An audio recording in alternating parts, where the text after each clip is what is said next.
específica del corazón porque también me va a venir a afectar la parte que corresponde al hígado. Entonces, como es una enzima digestiva, está dentro de las digestivas también, se puede encontrar en la hepatitis crónica, metástasis de hígado, cuando hay lesión hepática o tromboembolismo pulmonar o esta enfermedad que es muy común, la distrofia muscular progresiva. En la distrofia, la AST la van a encontrar extremadamente alta. Ahora, la otra enzima es la LDH. Tiene conocida en el comercio como LD, LDH, L-lactato, NAD, óxido reductasa, pero tiene isoenzimas, lo que la hace que sea más específica, como la LD1, 2, 3, 4 y 5, según la teoría americana. Este lactato deshidrogenasa, la enzima, está distribuida en todas las células y cataliza las reacciones de piruvato hasta formar lactato. Tiene la particularidad de tener isoenzimas como por ejemplo la LDH total, que es corazón, hígado, riñón, la LDH3, que es exclusiva del páncreas, sobre todo pancreatitis hemorrágica, la LDH1, que está en miocardio, esta es específica para el infarto, y la LDH4, que se puede también elevar en casos de hepatitis. Y tenemos diferentes niveles de reacción. Cuando reacciona de piruvato a lactato o cuando partimos de lactato a piruvato, es aquí ya, PL y LP. Ambos pueden ser espectrofotométricos o métodos cinéticos, dependiendo del método que trabajemos. Lo ideal es trabajar cinéticos, ¿ya? Y los valores de referencia van a variar en base al método que ustedes utilicen.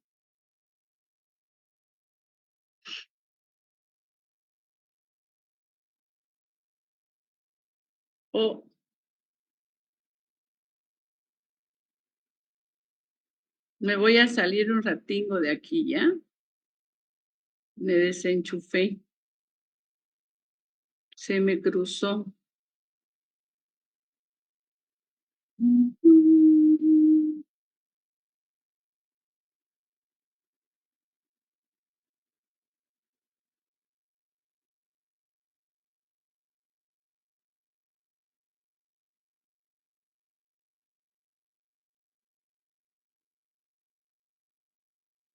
Bien, esta enzima la vamos a encontrar en el infarto agudo de miocardio. Comienza a elevarse 2 a 24 horas después del episodio.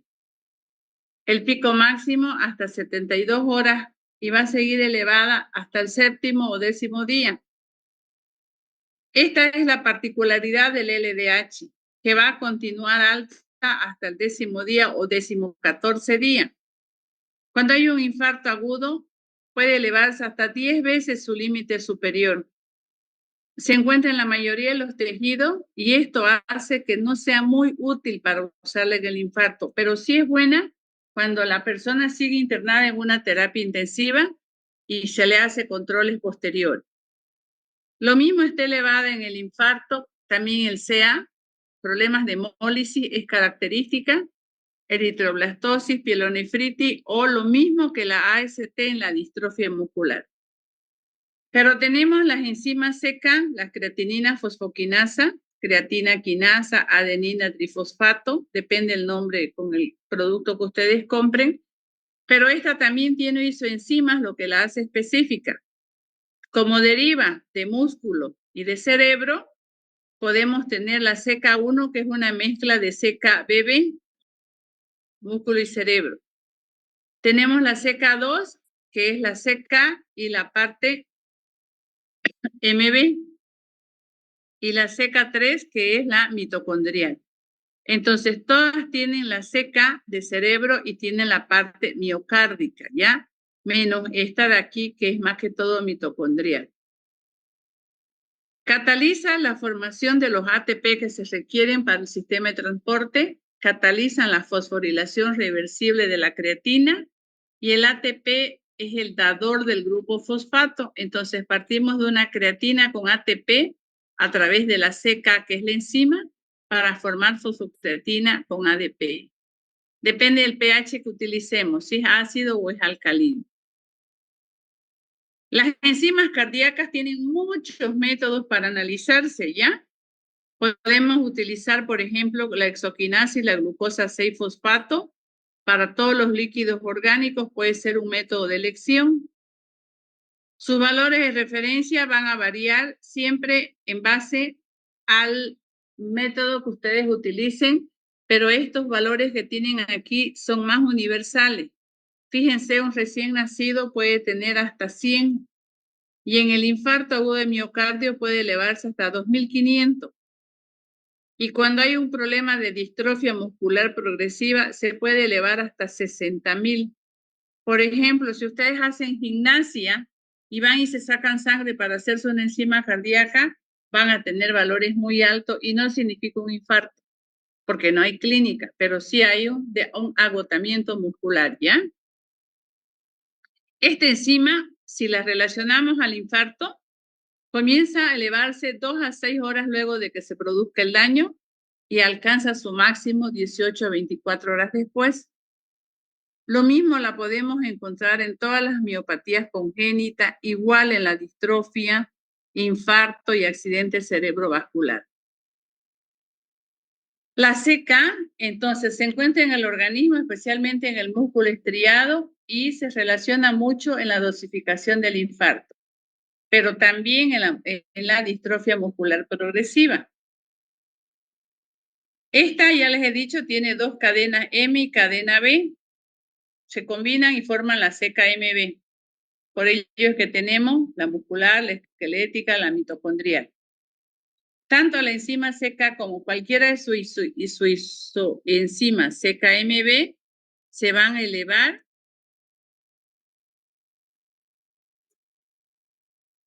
de Gabriela me acuerdo de ajá, parece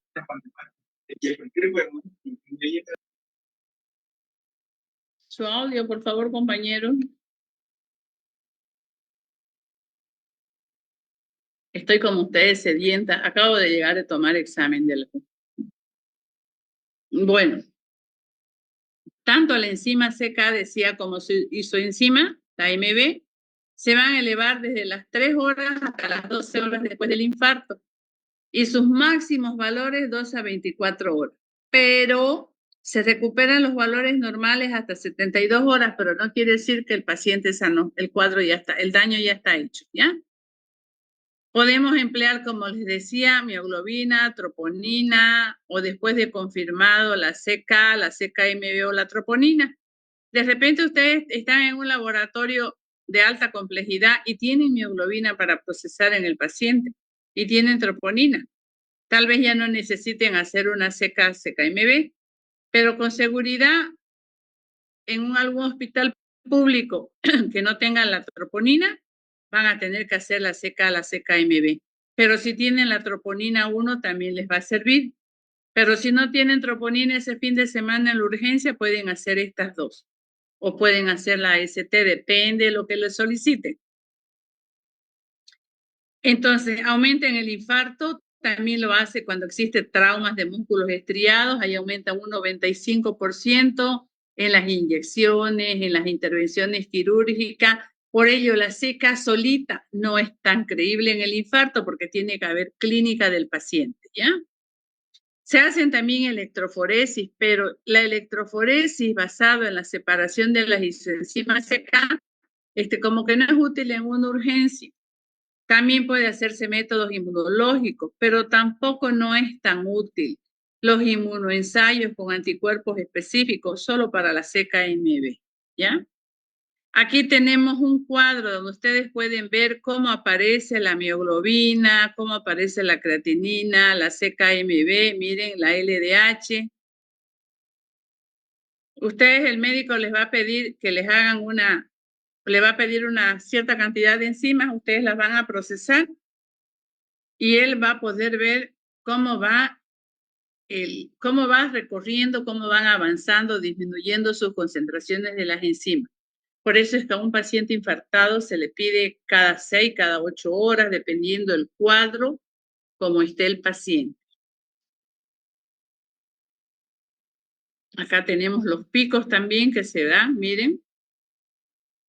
Dentro de las enzimas tenemos las hepáticas también, como ser la ALT,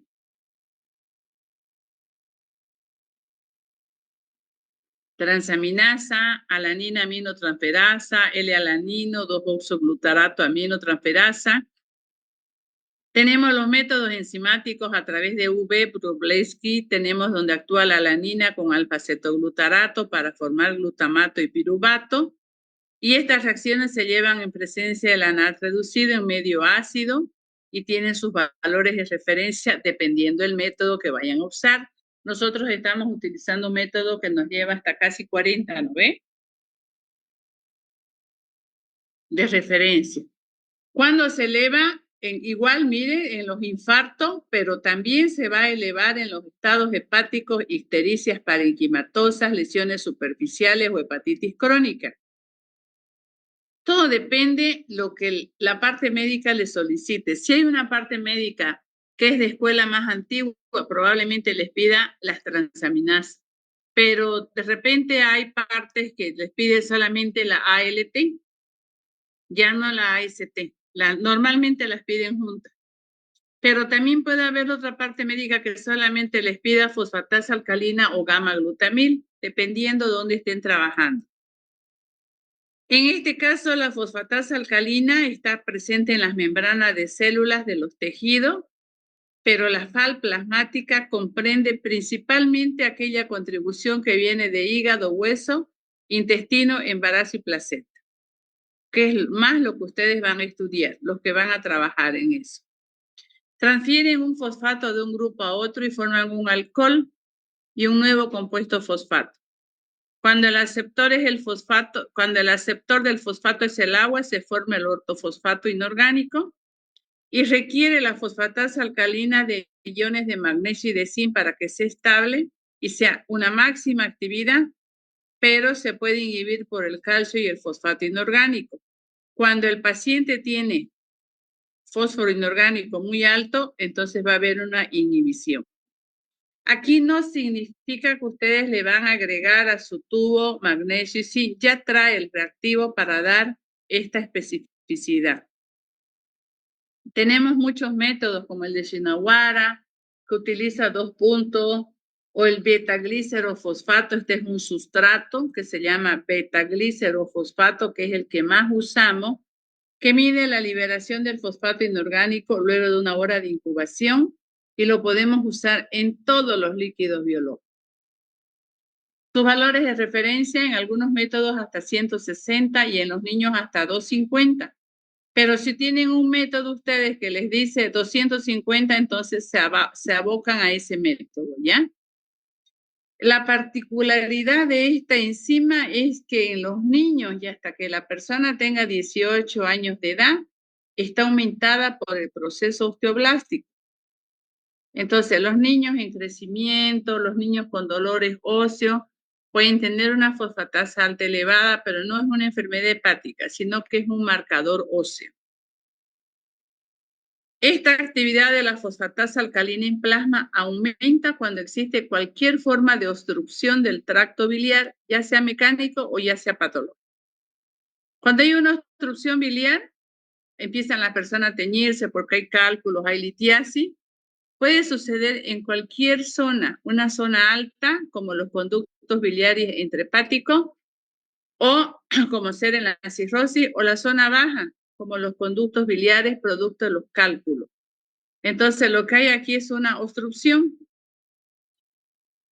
Los aumentos de la fosfatasa alcalina en plasma,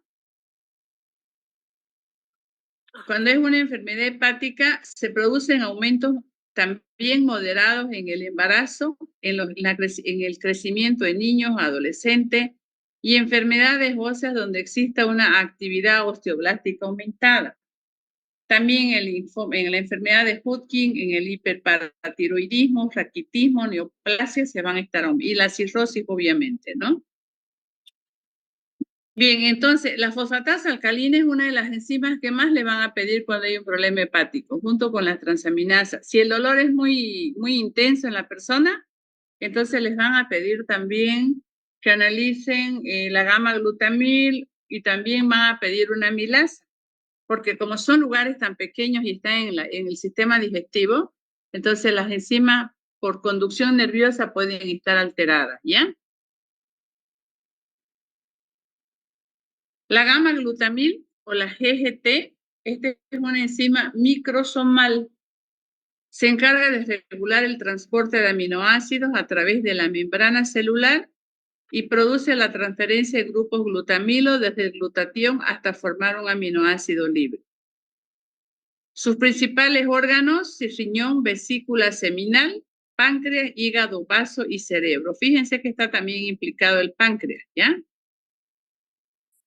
Es útil en dos circunstancias. Cuando el origen de la FAL, fíjense bien, cuando tienen el origen de una FAL sérica elevada pero dudosa, si hacen una gamma-glutamil y también se eleva, entonces sí el problema es de origen hepático.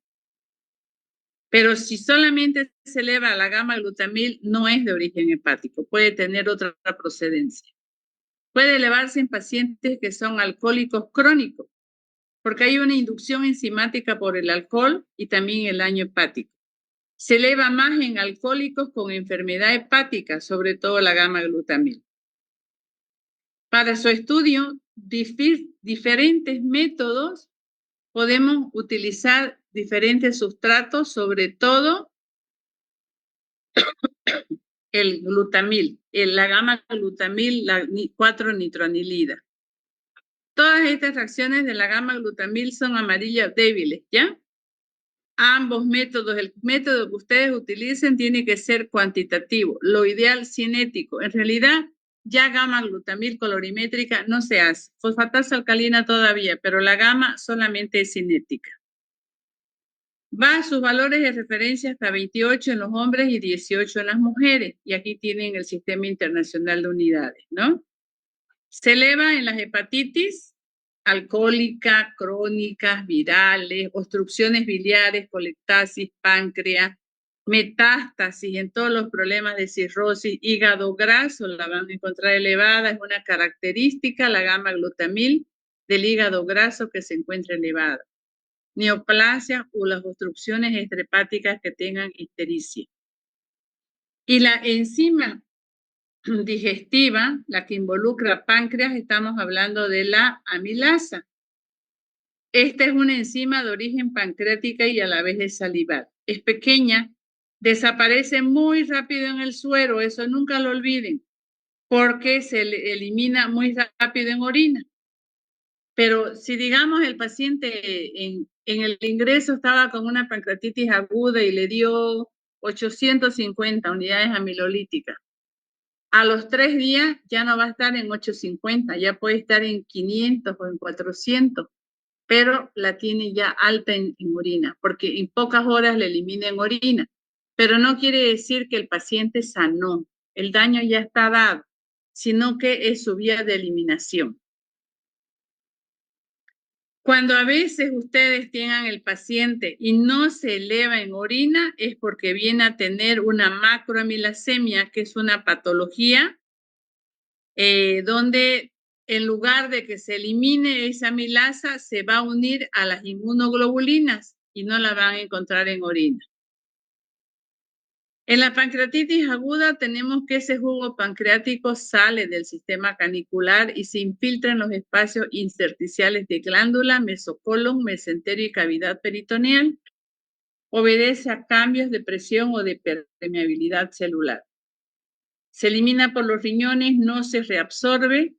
Por eso es que la cantidad de enzima o la concentración de amilasa en sangre es aquella enzima que está en circulación y que pueden eliminar los riñones. Sus valores altos bajan en pocos días y tenemos isoenzimas como la pancreática y la salival. El método más común, el que ustedes han hecho, el método iodométrico, ¿sí? Donde se produce la reacción de yodo con almidón, se va a llevar a cabo un proceso de reducción del producto yodo-almidón y está relacionado de manera inversa con la concentración de amilasa, ¿no? El color es lo primero que tienen que tomar en cuenta.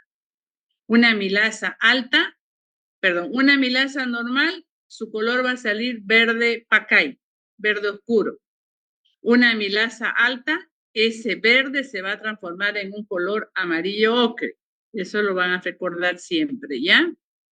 Y después tenemos que esta amilasa puede tener valores muy altos, mayores a 120, pero fíjense la diferencia de lo que es una aguda de una crónica.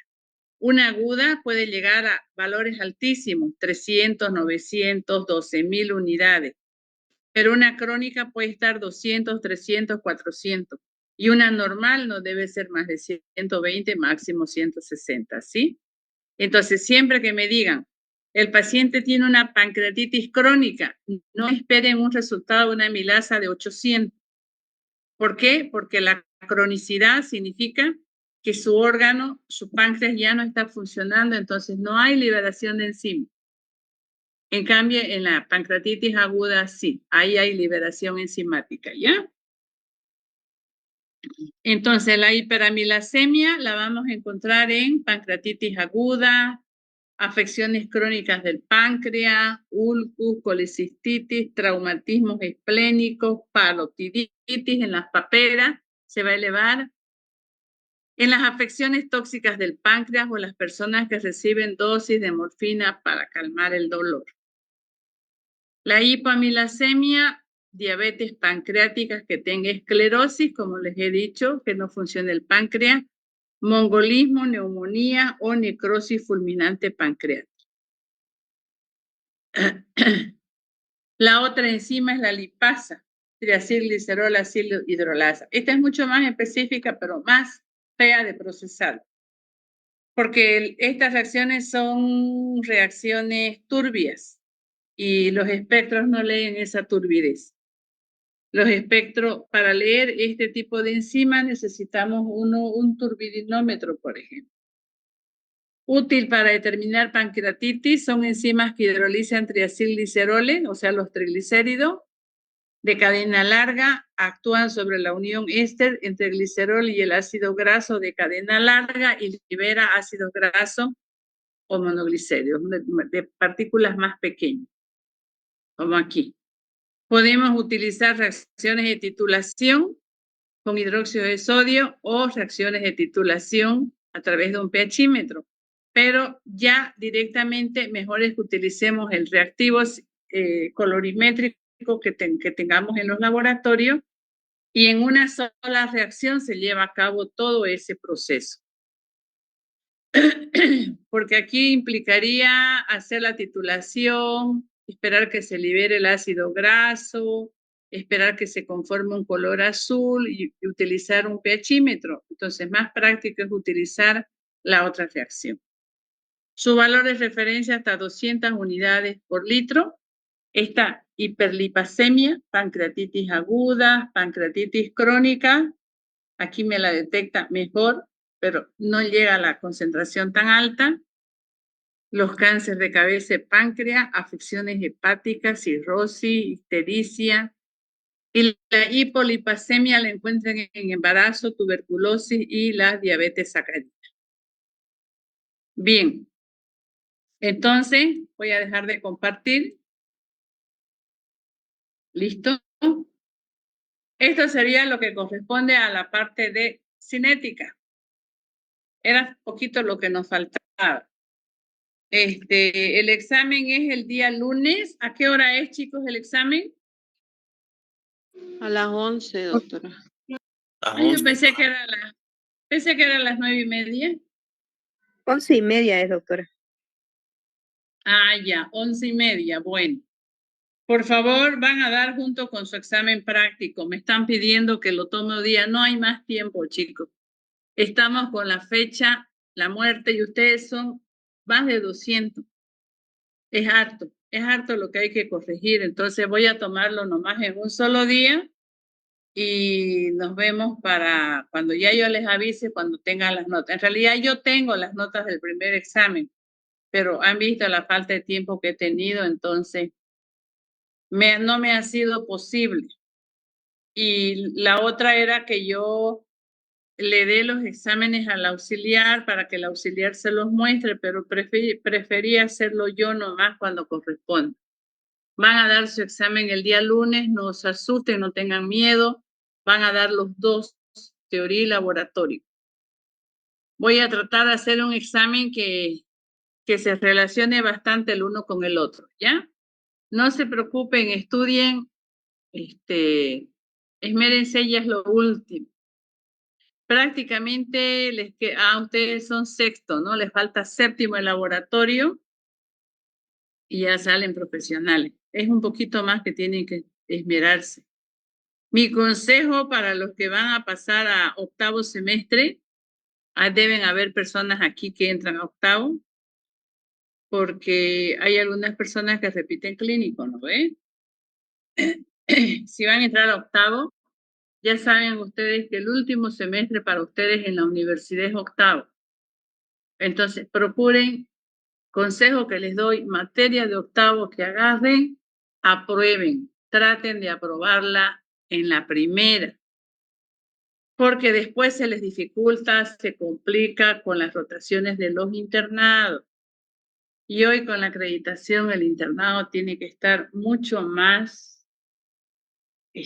o sea, las reglas ya son como que un poquito diferentes. Siguen haciendo su internado todo, pero hay que hacer un control directo ya. Bueno, entonces quedamos aquí, nos vemos a las 11:30. Y todos, por favor, sin copie, solo con su calculadora, sin copie, sin celular, hartísimos celulares decomisados. Creo que me voy a quedar con ellos, ¿no?